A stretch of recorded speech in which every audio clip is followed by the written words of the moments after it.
I was about to climb into the cockpit for what I thought would be just another routine flight, until they told me my services were no longer needed.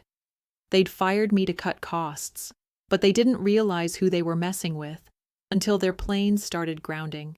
Before we dive in, let us know in the comments where you're watching from. We'd love to hear your thoughts. I never imagined I'd be standing in front of the same flight school I once trained in, only this time as the one who was about to walk away. I could feel the air heavy with memories, each gust of wind tugging at the sleeves of my uniform.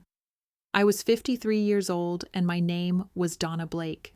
For the past 18 years, I'd been a pilot for one of the biggest airlines in the world, flying from coast to coast across the globe, but that all changed today. I was in a bit of a rut, truth be told.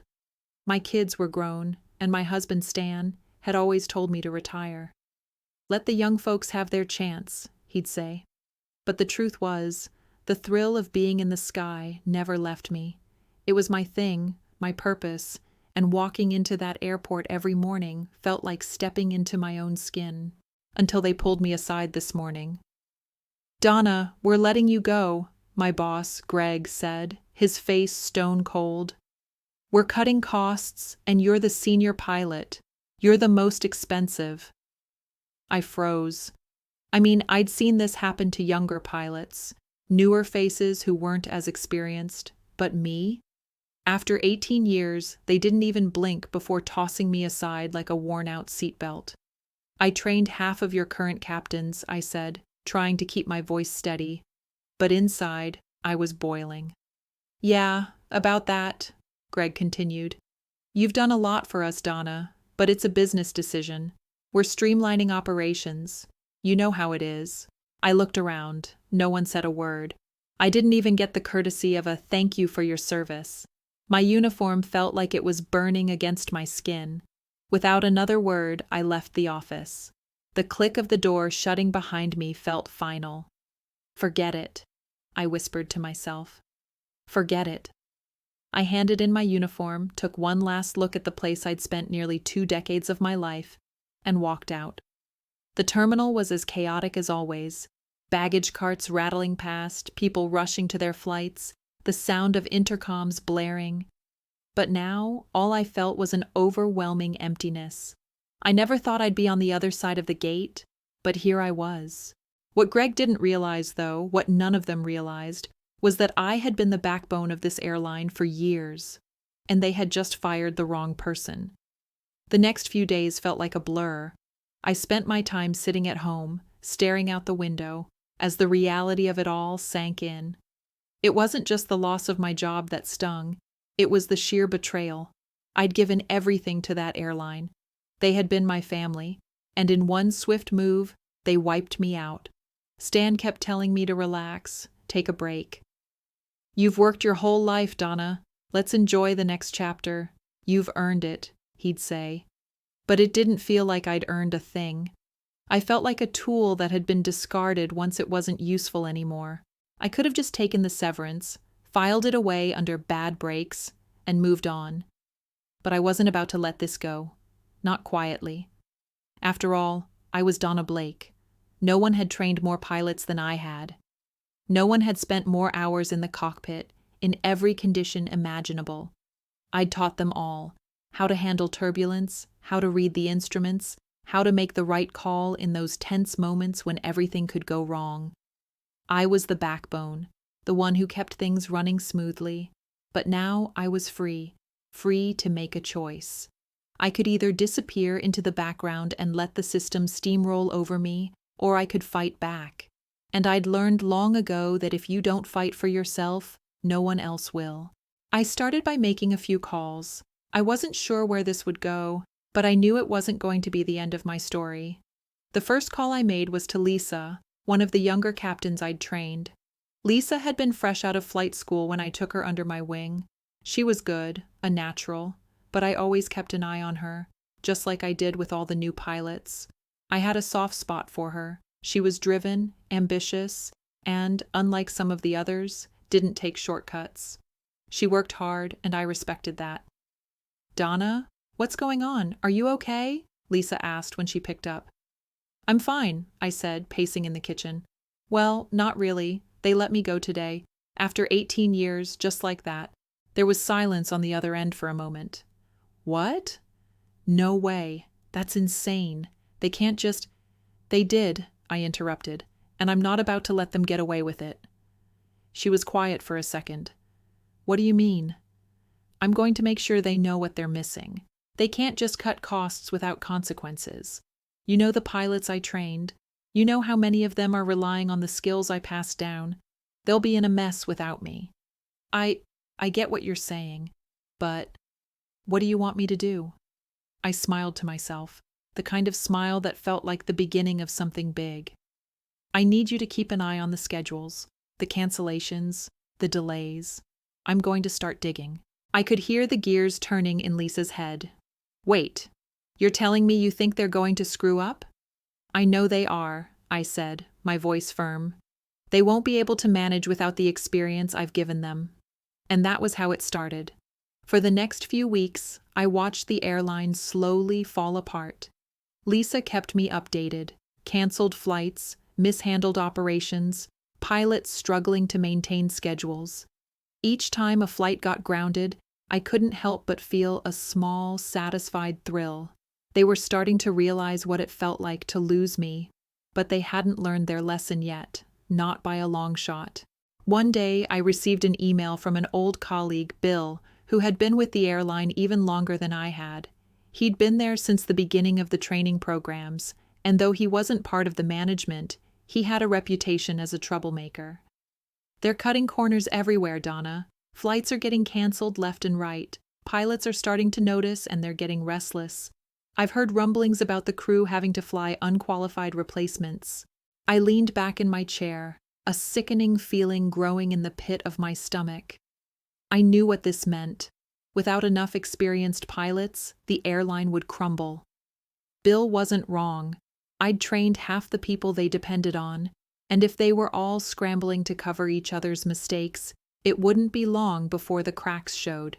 Big cracks. I didn't know what my next move would be, but I felt the weight of what was about to happen. It wasn't just the airline's downfall that was at stake. It was the pride I'd worked so hard to build, the legacy I'd created in the sky. It wasn't long before the chaos started. Lisa's updates kept coming, each one more frantic than the last. Flights were delayed or canceled left and right. Pilots who had once been able to handle any situation now seemed to struggle, tripping over their own feet in the cockpit. I could feel the tension from 1,000 miles away, but it wasn't enough for the airline to act. Yet. One morning, I was sitting at home, my coffee going cold in my hands, when I heard the familiar buzz of my phone. It was Bill again. "You were right," he said, his voice grim. "They're in trouble. The cancellations are stacking up like a pile of old luggage, and the passengers are furious. They're starting to blame the pilots, but everyone knows what's going on. They have no idea what they've set in motion," I said quietly. "You've heard the rumors about the replacements, right?" Bill sighed heavily. "Yeah, and it's bad. People are flying without the proper experience, and it's only a matter of time before something goes wrong." My stomach churned as I thought about it. I couldn't let that happen. I'd spent my whole career making sure every flight I took was as smooth as possible.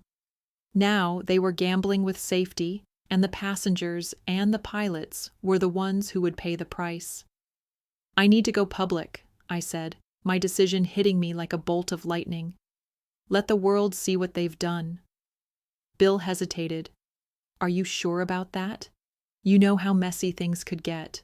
If you start throwing punches like that, it could get ugly." I didn't hesitate. "I'm done being silent. They took my career, and now they're putting lives at risk. It's time they felt the heat." I hung up, my hands trembling slightly, but the adrenaline was already building. I wasn't sure how exactly this would all unfold, but I knew one thing for sure. I wasn't going down quietly. I spent the next few days drafting emails, contacting journalists, and reaching out to anyone who would listen. There was a chance I could put the airline's slip-ups in the public eye, make them the story everyone was talking about. I didn't want to take down the company, but I couldn't stand by while they ran their operation into the ground, hurting people along the way. If they wanted to play dirty, I'd show them just how messy the game could get. But my plans weren't without risk. The deeper I dug into the cancellations, the more I realized how far the corruption went. It wasn't just mismanagement, it was incompetence, at best, and negligence, at worst. And they were covering it up, sweeping the truth under the rug, making excuses, and pointing fingers at everyone but themselves. I had a sinking feeling in my gut that, even if I got the truth out, the damage might be irreparable for everyone involved. Then came the phone call that sent everything spiraling out of control. Lisa sounded frantic on the other end of the line. "Donna, you need to hear this." "What's going on?" I asked, standing up from my chair, my heart beginning to race. "There's been an accident," Lisa said, her voice tight. "Not one of our planes, but a near miss. 2 planes nearly collided in midair. The crew didn't even have the proper training for the situation. I overheard some pilots talking. They said it was a close call." A wave of nausea hit me. I felt the weight of it all pressing in on me. This was what I had been fearing, the moment I dreaded, and now it was real. "Who was flying?" I asked, my voice cold. Lisa didn't hesitate. "One of the new guys you trained. He's good, but he's not ready for this kind of pressure." "God," I whispered under my breath. "It's happening. It's really happening." I didn't know what I was going to do next, but I knew I had to act fast. The next day, I arranged to meet with a former colleague, someone who still worked in the airline's legal department. His name was Sam, and he had always been on the edge of the company, watching from the sidelines. I'd known Sam for years, and I knew he could help me dig deeper into what the airline had been hiding. When we met, Sam didn't mince words. "Donna, you've got to stop this. The board is covering their tracks. The cancellations and the near miss are only the beginning. I've seen documents, leaked memos, that show the extent of the cuts they've made. They've cut safety protocols, maintenance checks, and even reduced the number of qualified crew members for some flights." I blinked in disbelief. "They're sacrificing safety to save money?"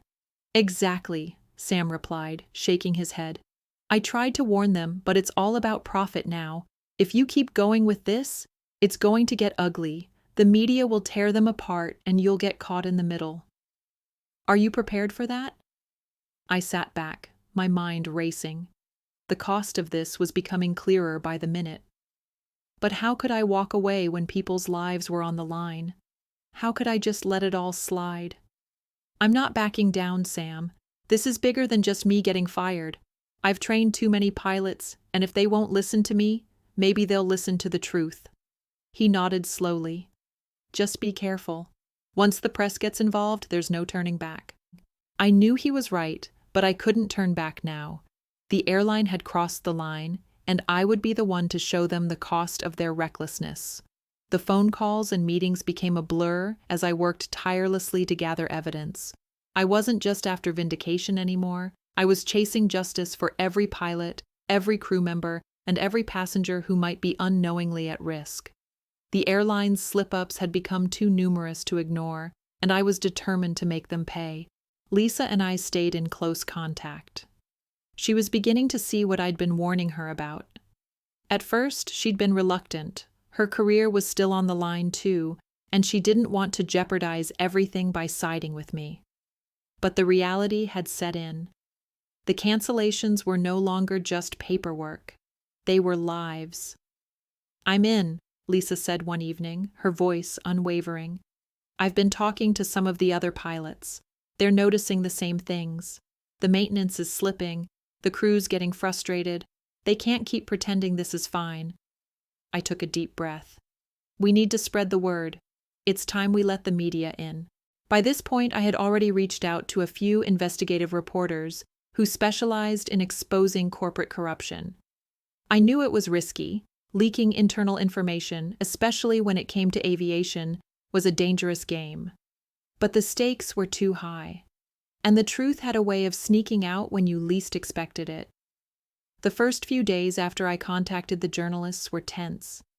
I was constantly checking my phone, waiting for an update, a confirmation, a sign that someone was listening. But it wasn't until the morning of the 340th flight cancellation that everything exploded. I had just finished my morning coffee when the phone rang. It was Bill. "Donna, you need to watch the news," he said, his voice urgent. "It's happening. They've picked up on the cancellations. The media's running with it." I scrambled for the remote, turning on the news just in time to catch the tail end of a breaking report. The anchor was talking about the airline's recent spate of flight cancellations, the increasing number of complaints from passengers, and a growing concern over the company's safety protocols. And in a developing story, sources inside the airline have confirmed that maintenance and training programs have been severely cut in recent months, the anchor continued. This has led to flight delays, cancellations, and serious safety concerns. I felt the blood rush to my face. It was happening. The media was finally connecting the dots. My heart pounded as the report detailed some of the very issues I had been raising. They were finally listening. But the real bombshell came when they revealed that 340 flights had been canceled in the past 2 weeks alone, each one linked to staffing shortages, maintenance issues, and a lack of qualified personnel. The airline's management had been scrambling to cover up the extent of the damage, but the cracks were now exposed. I leaned forward, gripping the edge of the table. 340 flights, I whispered to myself. They've gone too far. Bill's voice broke through my thoughts. "Donna, they're going to lose their minds. The board's already panicking. The CEO's called an emergency meeting. They can't deny it anymore." I didn't know whether to feel relieved or anxious. The truth was out there now, but the consequences would be immense. The airline would fight back, and they would do everything in their power to save face. But there was no turning back for me now. The truth had a way of carrying its own momentum. The next few days were a whirlwind of media interviews, internal leaks, and corporate lawyers scrambling to control the narrative. The airline's stock plummeted as passengers took to social media, sharing their frustrations. Pilots, crew members, and even some of the newer trainees were now speaking out, corroborating the allegations. It was a flood, and there was no way to stop it. But as the storm raged on, I began to see the cracks in the system. The higher-ups were going to do everything they could to bury the truth, to minimize the damage. The board was coming for me now. They knew I had become the face of their downfall, and they weren't going to let that happen without a fight. I couldn't be afraid anymore, not after everything that had happened. I wasn't just standing up for myself anymore. I was standing up for every single person who had ever been silenced, every pilot who had trained, every person who had risked their lives for an airline that cared more about profit than safety. The media blitz was only the beginning. The real battle was about to start. The storm was no longer just a whisper. It was full-throated chaos. The board's retaliation came swift and sharp. I had known they wouldn't take this lying down, but the lengths they were willing to go to shocked even me. The calls started coming in, first from their legal team, then from their PR department. I knew they were trying to intimidate me, hoping I'd fold. "Donna," the lawyer said, his voice smooth, rehearsed. "We can make this all go away. It's in your best interest to stop this now before things get any worse. The airline's image is on the line. You wouldn't want to be the one responsible for driving this into the ground." I leaned back, a smirk tugging at my lips. If I wanted to make things go away, I'd have stayed quiet. You should have thought about that when you fired me. There was a long pause on the other end of the line, then he sighed. "You've made your point, but this won't end well for you. People like you don't come out of these kinds of things unscathed." I didn't respond right away. I didn't have to. I already knew. There were too many years of loyalty, of training, of sacrifice to just back down now. And if they wanted to make me the villain, then fine. I'd be their villain. I wasn't the only one they were targeting. Bill called me, his voice tight with worry.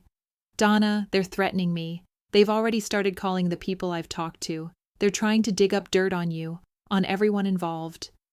I felt my jaw tighten. Let them. The truth is already out there. They can't undo what's been done. Let them try. We're not going anywhere.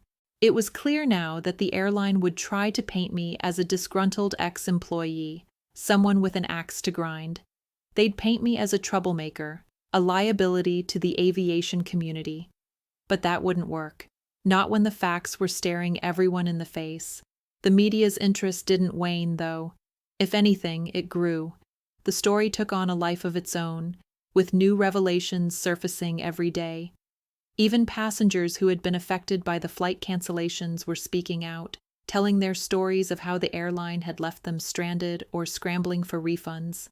The hashtag, #the pilot who never left, started trending, with people supporting my fight to hold the airline accountable. But it wasn't just the media that had their eyes on me. The airline was starting to make mistakes, big ones. More flights were canceled, more problems came to light, and still, the board refused to admit that they had overstepped. They couldn't afford to. If they did, the entire house of cards would fall apart. One afternoon, as I sat with Sam at a small cafe, he passed me a copy of a leaked memo. The board was meeting with a group of investors, discussing how to handle the public relations nightmare. They were considering sweeping changes, more cuts, more layoffs, but this time, they were planning to blame the pilots.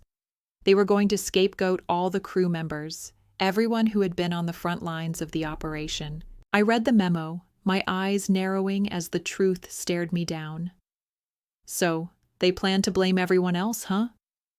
Yeah, but this could be worse than we thought, Sam said, his voice low. If they manage to turn the public against the pilots, you could be facing lawsuits, and worse, criminal charges. I stared at the memo, weighing my options. The airline was getting desperate, and when people get desperate, they do desperate things. But I wasn't going to let them turn this around. I wasn't going to let them destroy the careers of the pilots who were just trying to do their jobs. I'm not backing down, I said, pushing the paper away. This is bigger than them. I'm not afraid of their threats. But then something happened. Something that changed the trajectory of the entire fight. The airline's CEO, Victor Harlow, appeared in a televised interview.